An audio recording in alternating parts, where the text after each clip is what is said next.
بسم اللہ الرحمن الرحیم۔ السلام علیکم۔ روزی وائس چینل میں آپ سب کو خوش آمدید۔ آج میں آپ کے لیے ایک بہت ہی اچھی اور دلچسپ کہانی لے کر آئی ہوں۔ کہانی شروع کرنے سے پہلے آپ سب سے گزارش ہے کہ آپ نے اگر ابھی تک میرے چینل کو سبسکرائب نہیں کیا تو میرے چینل کو سبسکرائب کیجیے، ساتھ جو بیل آئیکن ہے اس کو بھی کلک کیجیے تاکہ ہر نئی آنے والی ویڈیو آپ تک آسانی سے پہنچ سکے۔ میرا شوہر دن بدن کمزور ہوتا جا رہا تھا کہ وہ اب بستر سے اٹھنے کا بھی اہل نہیں تھا۔ جب مجھے کسی نے مشورہ دیا اس کی دوسری شادی کسی عورت سے کر دو، میں نے اس پر بہت غصہ کیا، لیکن اب سب یہی بولنے لگے تھے۔ جب میں نے بہت سوچنے کے بعد اپنے شوہر کی دوسری شادی ایک خواجہ سرا سے کروائی جو بالکل نازک لڑکی تھی، اور یہ راز کسی کو نہ بتایا، لیکن حیرت انگیز طور پر میرا شوہر دن بدن صحت مند ہونے لگا اور اس خواجہ سرا کا دیوانہ تھا۔ جب میں نے زبردستی اس خواجہ سرا کو گھر سے نکال دیا اور رات خود شوہر کے کمرے میں سو گئی، آدھی رات خوف سے میری جان نکل گئی، کیونکہ جب سے یہ منحوس بیاہ کر آئی ہے میرا بچہ بے حال ہو گیا ہے۔ دل تو کرتا ہے چٹیا سے پکڑ کر اسے گھر سے نکال دوں، مگر پھر یاسر کا خیال آ جاتا ہے اس منحوس نے اس بیچارے کو اس طرح اپنے شکنجے میں جکڑا ہے کہ وہ تو اس کے خلاف ایک لفظ سننے کا بھی روادار نہیں ہے۔ میں اپنی ساس کے کمرے کے پاس کان لگا کر کھڑی اس کی باتیں سن رہی تھی جو وہ پڑوسن سے کر رہی تھی۔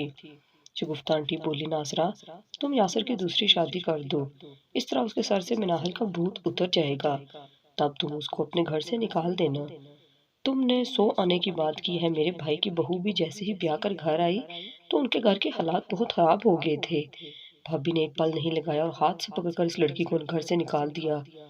جیسے ہی اس لڑکی کو گھر سے نکالا ان کے گھر کے حالات بہت اچھے بھلے ہو گئے تھے۔ میں یہ سب باتیں سن کر غصے سے پاگل ہو گئی تھی۔ میں نے دروازے پر ٹھوکر ماری اور ساس کے کمرے میں چلی گئی۔ دونوں عورتیں مجھے دیکھ کر شدید خوفزدہ ہو چکی تھی۔ میں بولی، شگفتہ آنٹی اگر آپ کی اپنی بیٹی اور اسے ساس طلاق دلوا کر گھر سے باہر نکال دے تو آپ کیا کریں گی، مجھے بتائیں۔ آپ کو ذرا شرم نہیں آتی یہ سب باتیں کرتے ہوئے؟ میری ماں نے تو ابھی اٹھ کر یہاں سے نکل جائیں اس سے پہلے کہ میرا دماغ غصے سے گھوم جائے اور میں کچھ غلط کر بیٹھوں۔ شگفتہ آنٹی بھی غصے میں آ گئی تھی۔ وہ بولی، مناحل میری ایک بات یاد رکھنا، بے ادب بے نصیب ہوتا ہے۔ میں چھڑ کر بولی، آپ میں کتنا ادب ہے جو کسی کی بیٹی کا گھر اجاڑنے پر تلی ہوئی ہیں۔ شگفتہ آنٹی اپنے گھر چلی گئی تو میں اپنے کمرے میں آ گئی تھی۔ یاسر نڈھال سا لیٹا ہوا تھا، اس کی حالت دیکھ کر میری آنکھوں میں آنسو آ گئے تھے۔ وہ بولا، کیوں رو رہی ہو، کیا ہوا ہے؟ تمہاری آواز آ رہی تھی، کس سے لڑ رہی تھی؟ میں نے روتے ہوئے یاسر کو ساری داستان سنا دی تھی۔ اس نے میرا ہاتھ تھام لیا اور بولا، ان کی باتوں پر توجہ نہ دیا کرو، تو جو بھی کہتی ہیں۔ مناحل میں تمہیں پا کر بہت خوش ہوں، بس تم میری بیماری سے بیزار مت ہو جانا، میں بہت ٹھیک ہو جاؤں گا۔ مجھے یاسر کی باتیں سن کر حوصلہ ہوا تھا۔ یاسر میری خالہ کا اکلوتا بیٹا تھا۔ خالہ نے ابو کی بہت منتیں کر کے مجھے ان سے اپنے بیٹے کے لیے لیا تھا، کیونکہ ابو میری شادی اپنی بہن کی طرف کرنا چاہتے تھے۔ جب ابو نے دیکھا کہ یاسر کا بھی رجحان میری طرف ہے اور میں بھی دل ہی دل میں اسے چاہتی ہوں، تب ابو نے اپنے فیصلے سے باز رہے اور میری شادی یاسر سے کر دی۔ شادی کے پہلے 2 ماہ ہم نے بہت اچھے گزارے تھے۔ خالہ بھی بہت خوش تھی، مگر اب یاسر بیمار رہنے لگا تھا۔ ہم نے کوئی ڈاکٹر نہیں چھوڑا تھا، مگر کسی کی سمجھ میں یاسر کی بیماری نہیں آ رہی تھی۔ میں بہت پریشان تھی کہ یار یہ سب ہو کیا رہا ہے، کیوں؟ میں تو اپنے شوہر سے بے انتہا محبت کرتی تھی، اس کی بیماری مجھے اندر ہی اندر سے ختم کر رہی تھی۔ ان حالات میں لوگ آ کر مجھے مشورے دے رہے تھے کہ یاسر کی دوسری شادی کر دو، وہ ٹھیک ہو جائے گا، جبکہ میں اس بے تکی بات پر آگ بگولا ہو جاتی تھی۔ یہ کس قسم کی بات ہوئی کہ شوہر بیمار رہنے لگا ہو تو اس کی دوسری شادی کر دو؟ بندہ پوچھے اگر بیوی بیمار رہنے لگی ہو تو تب بھی سب یہی کہیں گے۔ میں لوگوں کی باتیں سن سن کر تنگ آ چکی تھی۔ ایسے میں یاسر میرا حوصلہ بنا ہوا تھا۔ وہ کہتا تھا کہ مناحل تمہارے سوا مجھے اور کوئی نہیں چاہیے۔ یاسر کی ان باتوں سے میں جی اٹھی تھی۔ صبح شام میں یاسر کے لیے دعائیں کرتی تھی، مگر اس کی حالت ٹھیک ہونے کی بجائے مزید بگڑتی جا رہی تھی۔ ایک دن تو یاسر کی حالت اس قدر بگڑ گئی تھی کہ اس نے کلمہ پڑھ لیا تھا۔ میں بہت گھبرا گئی تھی، میں نے امی کو فون کر کے اپنے پاس بلا لیا تھا۔ جب وہ اپنے گھر آئے تب تک یاسر کی حالت بہتر ہو چکی تھی۔ میں امی کے گلے لگ کر روتی رہی۔ امی تب میرا ہاتھ پکڑ کر مجھے چھت پر لے گئی تھی۔ امی بولی، مناحل میں یاسر کی حالت دیکھ آئی ہوں، مجھے اس بات کا علم ہو گیا ہے کہ تم بہت جلدی بیوہ ہو جاؤ گی۔ میں ایسا کرتی ہوں، گھر واپس جا کر تمہارے لیے دوسرا شوہر تلاش کرتی ہوں۔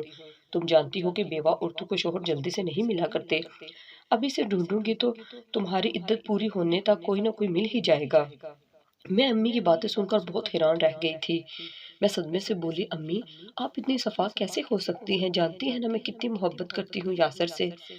امی نے میرے سر پر ہاتھ رکھ دیا اور بولی، یاسر کے نصیب جب تک تم سے جڑے رہیں گے وہ بیمار رہے گا۔ اگر تم اس کی جان بچانا چاہتی ہو تو اس کی دوسری شادی کر دو۔ میں نے بے یقینی سے امی کی طرف دیکھا اور بولی، امی ایسا کیسے ہو سکتا ہے کہ آپ کی بیٹی اپنی سوتن لے آئے؟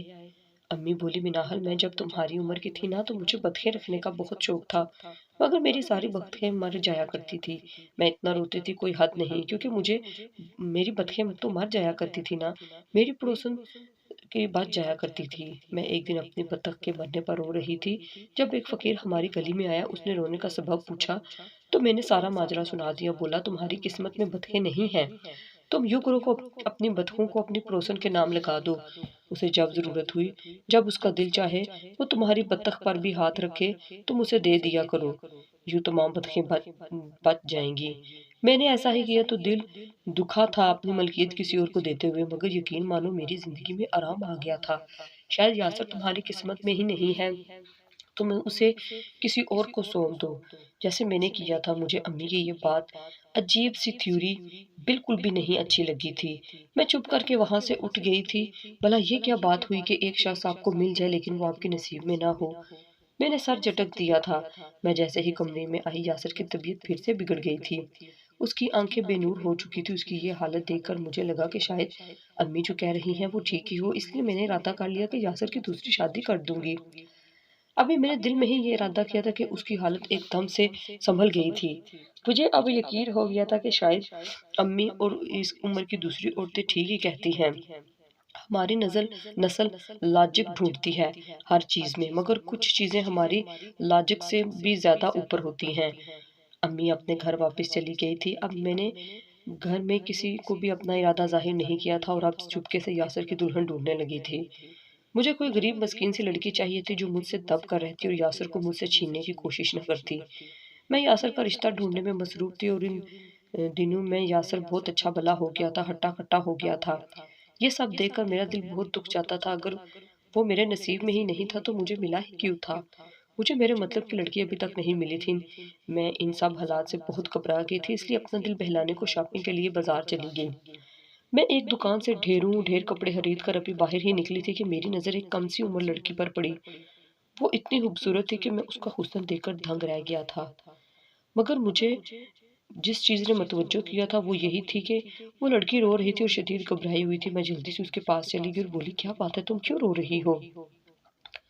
وہ لڑکی میری طرف دیکھ کر بولی، اس میں میرا کیا قصور ہے؟ اگر اللہ نے مجھے ادھورا پیدا کیا ہے، میں کیا کروں؟ اگر میں ایک خواجہ سرا ہوں، جہاں بھی کام ڈھونڈنے کو جاتی ہوں لوگ جملے کستے ہیں، کہتے ہیں کہ جاؤ تم جا کر ناچ گانا کرو، محنت مزدوری تمہارے بس کی بات نہیں، میڈم آپ مجھے اپنے گھر کام والی رکھ لیں، جھولیاں بھر بھر کر آپ کو دعائیں دوں گی۔ میں کچھ سوچتے ہوئے بولی، مجھے میرے شوہر کے لیے دوسری بیوی کی تلاش ہے، میں تمہاری شادی اس سے کروا دوں تو؟ مگر جب میرے شوہر کو تمہاری اصلیت پتہ چلے گی تو تم لڑکی نہیں بلکہ خواجہ سرا ہو، تو وہ ہم دونوں کو گھر سے نکال دیں گے۔ وہ خواجہ سرا جلدی سے کھڑا ہو گیا اور بولا، مجھے آپ اپنے ساتھ لے چلیں، میں لوگوں کی بےہودہ نظریں مزید برداشت نہیں کر سکتی۔ آپ کے شوہر کو جب میری اصلیت معلوم پڑ جائے گی تو آپ کا سارا الزام خود پر لے لوں گی۔ میں کہہ دوں گی کہ میں نے آپ سے بھی جھوٹ بولا تھا، آپ کو میری بھی حقیقت معلوم نہیں تھی۔ میں رضامند ہو گئی، یوں سانپ بھی مر جاتا اور لاٹھی بھی نہ ٹوٹتی۔ میں نے خواجہ سرا سے اس کا نام پوچھا تو اس نے چنبیلی بتایا۔ میں نے اس کا نام بدل کر سارا رکھ دیا اور اسے اپنے ساتھ گھر لے آئی تھی۔ میں نے گھر آ کر کہا، میں یاسر کی دلہن لے آئی ہوں، مولوی صاحب کا انتظام کریں۔ میری ساس نے جب یہ بات سنی تو وہ خوشی سے جھوم ہی اٹھی تھی۔ وہ بولی، میری بچی تم نے بہت اچھا فیصلہ کیا ہے، یوں ہمارا یاسر بچ جائے گا۔ یاسر کو جب اس بات کا علم ہوا تو اس نے گھر میں کہرام مچا دیا تھا۔ وہ بولا، میں کسی صورت دوسری شادی نہیں کروں گا، میں اپنی بیوی مناحل سے بہت محبت کرتا ہوں۔ میں نے یاسر کو اپنی قسم دی کہ تم دوسری شادی کر لو۔ وہ تو میری اس کایا پلٹ سے حیران رہ گیا تھا۔ میں نے اسے سمجھا بجھا کر شادی کے لیے رضامند کر لیا تھا۔ نکاح ہو گیا تھا۔ میں نے خود رضاکارانہ طور پر اپنا کمرہ چھوڑ دیا تھا اور سارا عرف چنبیلی کو اپنے کمرے میں رہنے کی اجازت دے دی تھی۔ ساری رات میں کانٹوں پر لوٹتی رہی تھی۔ مجھے یہی ڈر اندر ہی اندر سے کھائی جا رہا تھا کہ اگر یاسر کو سارا کی اصلیت پتہ چل گئی تو وہ میرے ساتھ کیا سلوک کرے گا۔ اللہ اللہ کر کے صبح ہوئی تھی۔ گھر میں سکون ہی سکون تھا، یاسر بھی پرسکون تھا۔ میں سارا کو ایک کونے میں لے گئی، بولی کل یاسر کو تمہاری اصلیت نہیں پتہ چلی کہ تم ہوا جس رہا ہو؟ سارا بولی مناہل میں نے یاسر کو اپنے قریب ہی نہیں آنے دیا، وہ صرف اور صرف آپ ہی کے ہیں۔ میں نے کل رات ہی ان سے کہہ دیا تھا کہ میں نے یہ شادی ایک مجبوری کے تحت کی ہے، میں آپ کو اپنا شوہر تسلیم نہیں کرتی۔ تب یاسر بولے مجھے بھی مناہل سے بہت محبت ہے، اچھا ہوا یہ بات تم نے میرے دل سے بوجھ ہلکا کرنے کے لیے کہہ دی۔ سارا کی باتیں سن کر میری آنکھوں میں آنسو آ گئے تھے، مجھے اپنے فیصلے پر فخر تھا۔ جیسے جیسے دن گزرتے گئے میں نے یاسر میں تبدیلی محسوس کی تھی، وہ اب پہلے کی طرح صحت مند ہو گیا تھا، رنگ روپ نکھر آیا تھا، میں بہت خوش رہنے لگی تھی۔ شادی کے ایک ہفتے بعد میں یاسر سے بولی کہ اب میں سارا سے دوسرے کمرے میں شفٹ کر دیتی ہوں، اسے کہہ کر میں خود اپنے کمرے میں واپس آ جاتی ہوں۔ یاسر نے مجھے بڑی عجیب سی نظروں سے دیکھا تھا، وہ بولا کیوں مناہل، تم اچھی بلی دوسرے کمرے میں رہ تو رہی ہو، مجھے یہ بار بار کی تبدیلیاں بالکل بھی پسند نہیں ہیں۔ میں بھی انسان ہوں، آخر ان سب چیزوں سے اکتا گیا ہوں، میری مانو تو سارا کو کچھ روز اسی کمرے میں رہنے دو۔ مجھے یاسر سے اس قسم کی بات کی توقع کی امید نہیں تھی، وہ تو میرے بغیر رہنے کا تصور بھی نہیں کر سکتا تھا۔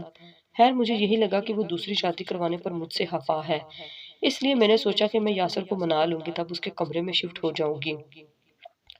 اب میں یاسر کے آگے پیچھے ہونے لگی تھی، مگر یہ دیکھ کر میں تو لرز ہی گئی تھی کہ میری جگہ سارا لے چکی تھی۔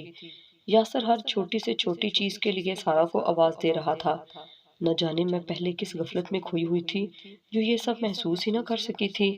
جیسے ہی یاسر گھر سے باہر نکلا میں نے سارا کو آڑے ہاتھوں میں لیا، میں بولی تم تو کہہ رہی تھی کہ یاسر صرف آپ کا ہے، تو پھر اس پر کیوں کر قابض ہو چکی ہو؟ سارا مسکرا کر بولی مناہل آپ کتنی بھولی ہیں، وہ یہ سب آپ کو جلانے کے لیے کر رہے ہیں اور کچھ نہیں، وہ آج بھی آپ ہی کے ہیں۔